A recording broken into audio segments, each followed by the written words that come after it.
Les voy a presentar ahora un panel muy interesante donde vamos a hablar de programas de Capacity Building. Le quiero dar la bienvenida a Laura Nieto, José Nipen y Camila Chacón. Bienvenidas, adelante, un aplauso para ellas.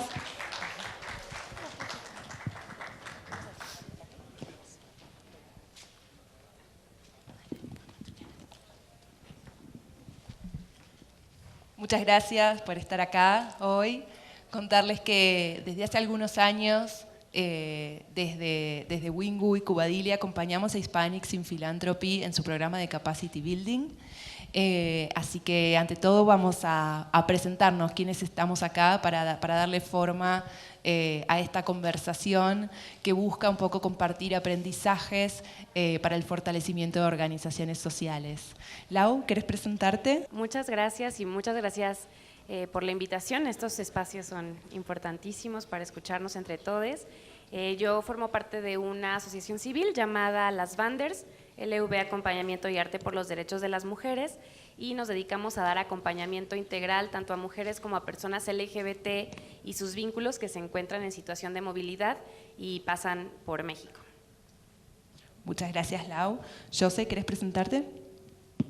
Sí, muchas gracias. Bueno, yo soy José Knipen o José. Yo trabajo en Hispanics in Philanthropy, también decimos HIP.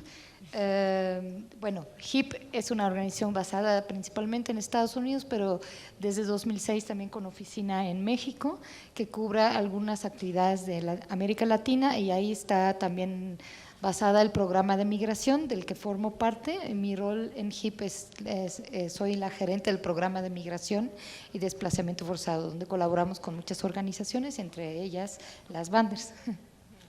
Muchas gracias. Cami. Gracias, Caro. Bueno, yo soy María Camila Chacón, hago parte del equipo de Cubadili y concretamente también hace aproximadamente 2 años. Acompaño también muy de cerca el proyecto M, que justamente, bueno, es el que nos convoca puntualmente, y también, digamos, dentro de Cubadili, dentro del proyecto M, vengo trabajando mucho justamente en el desarrollo del eje de modelos de sostenibilidad financiera, y desde ahí también pensando, experimentando, andando sobre también la propuesta de fortalecimiento y acompañamiento en sostenibilidad que hemos tratado también de pensar, ofrecer y poner en marcha desde Proyecto M. Gracias. Gracias, Cami. Bueno, contarles que yo soy Carolina Barada, soy directora de Wingu, y desde Wingu lo que hacemos es acompañar a otras iniciativas sociales a que puedan usar la tecnología para potenciar su impacto. Particularmente en este proyecto entonces trabajamos con diferentes organizaciones para pensar cuál es el próximo paso necesario para continuar con el camino de transformación digital, entendiendo siempre la realidad de cada organización, ¿no? La capacidad, la cantidad de gente, el acceso a Internet, la cantidad de dispositivos que son claves para pensar, porque son diferentes en cada una de las organizaciones. Y para continuar, me gustaría preguntarte, José, ¿cuál fue la necesidad, el problema, por qué decidieron iniciar un programa de Capacity Building? Bueno, sí, gracias, Caro. Desde HIP, el programa Migración, lo que en general buscamos hacer es apoyar a todo un ecosistema de organizaciones de la sociedad civil en las Américas, que bueno, incluye México, Centroamérica, Sudamérica y también Estados Unidos, porque la migración es algo regional. Queremos fortalecer este ecosistema a través de varias estrategias, ¿verdad? Y como HIP es una organización de filantropía, pues uno de nuestros ejes es que damos donativos. Es importante decir que somos una organización intermediaria, no una fundación. Entonces, la parte de donativos es un eje del trabajo, pero eso lo queremos complementar con otras estrategias, y una estrategia importante es el fortalecimiento de capacidades de las organizaciones, y otra estrategia es pues la construcción de redes y el cambio de narrativas, ¿no? Entonces, pero en esta parte del fortalecimiento de capacidades, pues lo que hicimos es, lo que consideramos importante como un principio, digamos, es escuchar a las organizaciones y tratar de entender qué es lo que necesitan, cuáles son sus dolores, y pues ver si ahí podemos pues ofrecer oportunidades que hacen match con estas necesidades, ¿no? Entonces desde ahí creamos pues lo que mencionó ya Cami, que es el Proyecto M, que es una alianza con Civic House, Cubadili y Wingu, para ofrecer justo a las organizaciones oportunidades de aprendizaje que tienen que ver con sus necesidades, y lo hicimos desde un ejercicio de escucha a las organizaciones que empezó, si no me equivoco, en el 2020. Sí, exactamente, yo sé. Y eso es una de las claves del proyecto, el empezar escuchando, ¿no? No empezar con un programa diseñado a probar, sino a partir de realmente las necesidades de las organizaciones. Y entonces en 2020 hicimos un estudio para conocer específicamente a esta población de la cual nos habla José. Aprendimos temas democráticos, de dónde estaban localizadas, cómo estaban compuestas sus organizaciones, a qué tamaño de población alcanzan, ¿no? Descubrimos que alcanzan a 560.000 personas, que tienen diferentes características también, pero quisiera compartirles especialmente sobre los desafíos que descubrimos, porque entonces nos encontramos principalmente con un desafío en relación al liderazgo y la adaptabilidad organizacional, donde por ejemplo el 40% de las organizaciones nos planteó que no tiene procesos de revisión de sus procesos internos, de acuerdos, de equipo. Entonces empezamos a ver oportunidades de trabajar internamente en fortalecer este aspecto de liderazgo. Y el aspecto de sostenibilidad, que es también el que nos trae a este evento, uno de los datos que más nos sorprendió fue que el 29% no podría sostenerse por más de 6 meses si su principal fuente de ingresos no siguiera dando esa misma cantidad de ingresos. Y por lo que podemos saber también, ese dato va empeorando con los años, ¿no? O sea, el contexto y la situación de las organizaciones hace que esa estadística no mejore. Entonces, también aprendimos que solo el 15% de las organizaciones tiene productos o servicios propios para sostenerse y que el resto depende de fondos externos. Ahí vemos también una oportunidad de acompañar a las organizaciones en ese sentido. Aprendimos mucho también sobre el uso de la tecnología.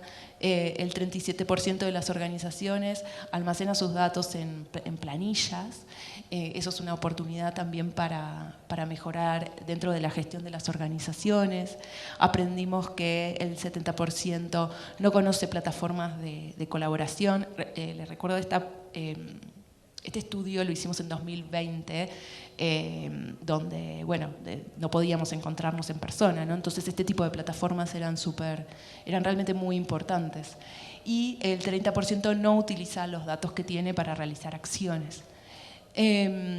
Hallamos también otras oportunidades en relación a acompañar a la población en movimiento a que a través de la tecnología puedan tener un mejor acceso a la información. Y pudimos hacer como un etiquetado en diferentes perfiles de estas organizaciones que fue clave en relación a qué tamaño tiene la organización, qué presupuesto tiene, para después pensar cómo acompañar a esas organizaciones. Me gustaría entonces pasar a que contemos un poco de qué se trató el programa. Cami, ¿nos ayudas? De una, Caro, sí.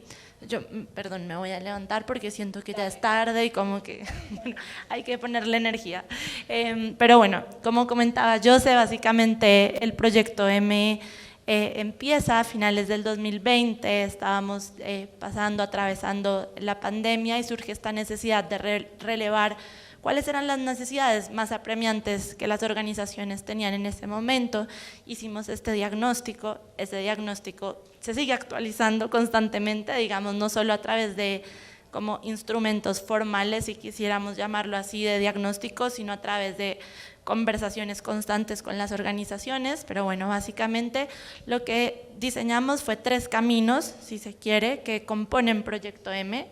El primero tiene que ver con la comunidad M, que justamente compone una comunidad de organizaciones que las une la temática sobre la cual trabajan, que es básicamente atender personas que se encuentran en movimiento en las Américas, población migrante principalmente, y a partir de esta comunidad lo que empezamos a desarrollar fue esta instancia de encuentro, de aprendizaje, de articulación, de poder generar esta excusa de encuentro periódico. Lo estamos haciendo ya hace 2 años mensualmente.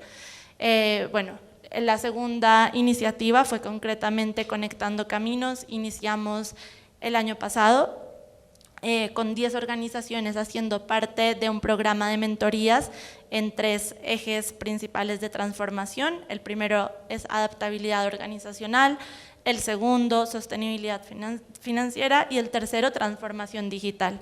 Por supuesto que estos ejes responden a este diagnóstico que bueno, realizamos y que fuimos actualizando en el camino.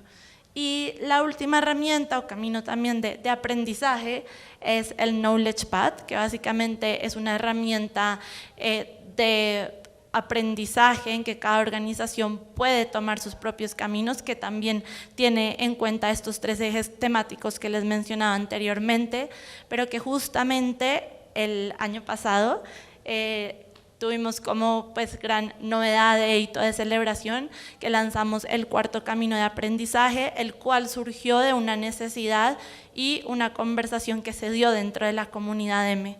Entonces, así es como también estamos buscando que entre las iniciativas, digamos, dialoguen constantemente para poder pensarse cómo una nutre a la otra también y digamos, nos sirve también de insumos para seguir pensando y repensando lo que estamos haciendo. Gracias, Cami.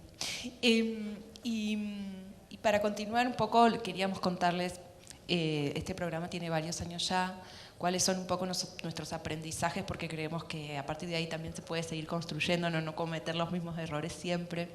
Entonces, pasar a contar sobre algunas lecciones aprendidas.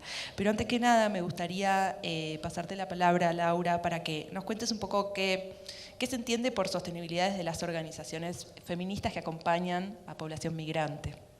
Muchas gracias. Pues sí, creo que la sostenibilidad desde una organización como la de nosotras somos 5 compañeras que residimos aquí en Ciudad de México y que justo tratamos de hacer nuestro acompañamiento a las personas migrantes de manera pues muy integral, de manera muy humana y sobre todo fundadas en lo que nosotras entendemos como feminismo comunitario, un poco alejada de esta idea y noción del feminismo liberal blanco y más ligada a la noción de crear comunidad y de respetar los saberes y las autonomías de las personas con las que trabajamos.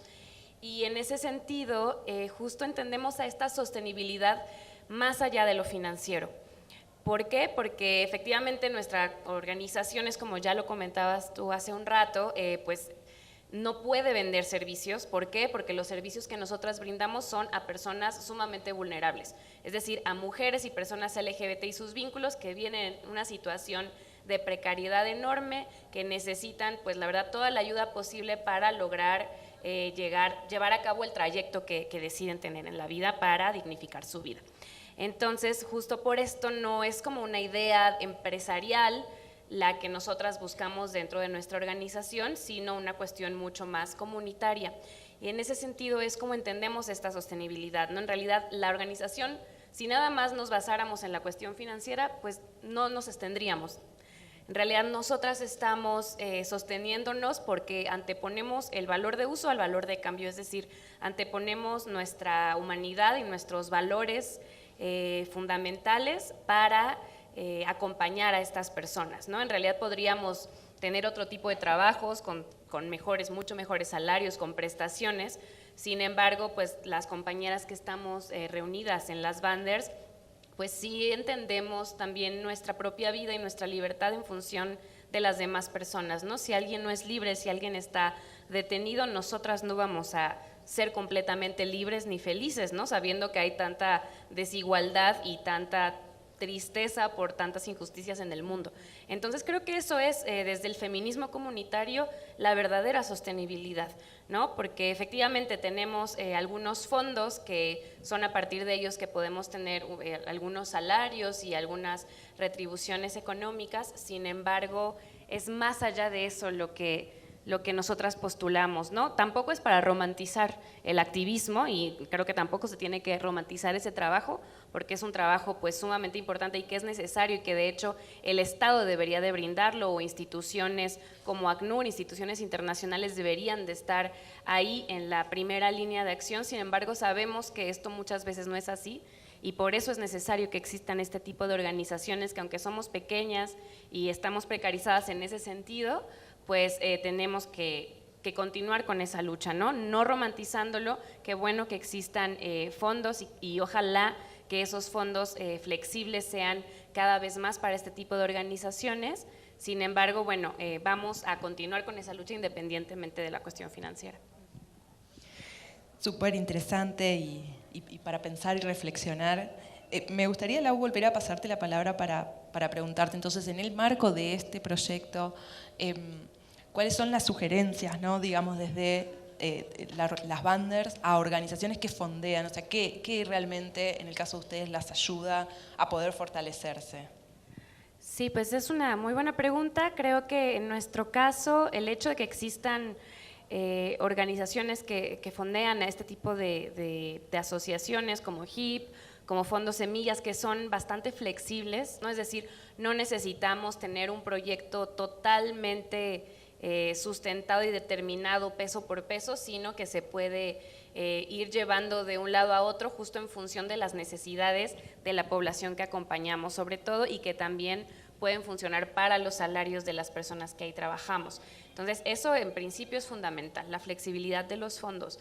En otro momento creo que también es fundamental tener una comunicación lo más horizontal posible, porque justo creo que se tienen que comenzar a evitar estas relaciones de poder desigual, en donde un fondo puede exigirle de más a una organización que justo pues tiene más problemas y tiene como que resolver muchas más actividades, y si todavía una como organización se enfrenta a ese tipo de situaciones, pues la verdad genera mucho más problema del que logra resolver un financiamiento. Entonces creo que esas dos partes serían las fundamentales en nuestro caso. Okay, muchas gracias, Lau. Y yo sé, volviendo a vos, me gustaría preguntar cuál es el elemento clave que crees que permitió a este programa específico de Capacity Building alcanzar los resultados que tuvo. Bueno, no sé, siempre me gustaría pensar que tenemos que justo evaluar constantemente qué resultados estamos obteniendo, pero en la parte de, yo creo que justo tratamos de ofrecer algo que está creado después de haber escuchado las organizaciones y tratamos, es que es difícil saber si lo logramos o no, pero sí tratamos de ser en la participación del proyecto M muy horizontales, en el sentido, por ejemplo, de que no es necesario, en cuanto a, están las tres iniciativas, ¿verdad? Entonces, en cuanto a la participación, tratamos de decir a las organizaciones, esto es un programa que no es obligatorio para estar, que no es necesario que esté la directora, el director, pero puede participar cualquier persona del equipo, obviamente respetando sus prioridades internas, pero no es algo obligatorio y tampoco es solamente para directivos, digamos, por ejemplo, ¿no? Y pues seguir teniendo esta dinámica de co-creación, ¿no? Por ejemplo, en los encuentros de la comunidad M, las conversaciones son lideradas por las organizaciones, y en la parte de sostenibilidad, bueno, es un poco como tratar de complementar lo que hace, creo que normalmente una organización de la filantropía, que es dar un donativo, sabiendo que nosotras tampoco siempre vamos a tener fondos y siempre vamos a poder dar ese apoyo a largo plazo y flexible que necesitan las organizaciones, es tratar de ofrecer algo complementario que tiene que ver con las capacidades para poder recaudar fondos en maneras alternativas, que pueden tener que ver con fondeo colectivo, que existen muchas herramientas, pero que es justo donde pues Cubadili, Wingu y Civic House pueden ofrecer herramientas que nosotras no podemos, ¿no? Entonces, y las organizaciones pueden tomarlas, pero no, sí, pero no están obligadas tampoco. Y lo que nos gusta decir también a las organizaciones, y esperamos que está teniendo resultado, es que sí nos digan si les está haciendo sentido la oferta que tenemos o no, y tener conversaciones sobre eso, y también estar abiertas nosotros para hacer ajustes en el camino, ¿no? Y sabemos que algunas organizaciones sí sienten que pueden decirnos, ¿no? Esto no nos está funcionando, y con base en eso tratamos de hacer cambios. Sí, ahí es la clave de la escucha nuevamente y de poder ir cambiando el rumbo, ¿no? Cami, tenía ganas de preguntarte un poco cuál crees que es para vos que son las claves de los resultados que se lograron con este proyecto. Las claves de los resultados creo que se lograron y vamos logrando poquito a poco. Creo que primero rescataría los vínculos que hemos generado, incluso, es decir, como organizaciones que estamos tratando de articularnos cada una desde nuestras como prioridades del día a día para poder llevar adelante un proyecto como, digamos, de esta manera articulada, pero como si fuéramos un solo equipo. Y que eso mismo también es algo en lo que nos esmeramos por construir con las organizaciones que participan, ¿no? Como que incluso desde los procesos de Conectando Caminos, que son de mentorías, como también desde la comunidad M, podamos generar estos vínculos de confianza, de co-creación, de tener la libertad y decir, no, si esto no están dando. Y por ejemplo, ahí traigo una experiencia que nos pasó el primer año, que estábamos pues como dándole vida a la comunidad M justamente, y bueno, no sé si alguno de ustedes ha escuchado esta metodología de Open Space, de pronto les suena, ¿no? Bueno, Open Space es una metodología para poder generar conversaciones en las que las personas proponen un tema y básicamente el resto votamos y decidimos de qué queremos hablar.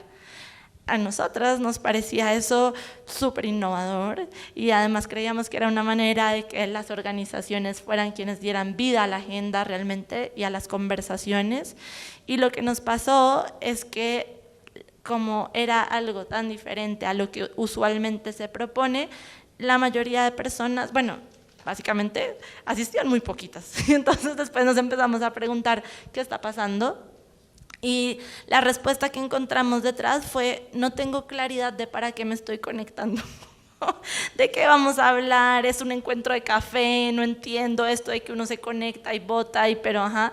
Entonces, como que bueno, ahí hicimos un ajuste interno de volver a pensar y adaptar, ¿no? Para, digamos, nosotras que desde Cubadili veníamos, pues implementamos esa metodología y le encontramos mucho valor, dijimos, no, bueno, este no es el momento, es el momento porque justamente la comunidad apenas se estaba gestando.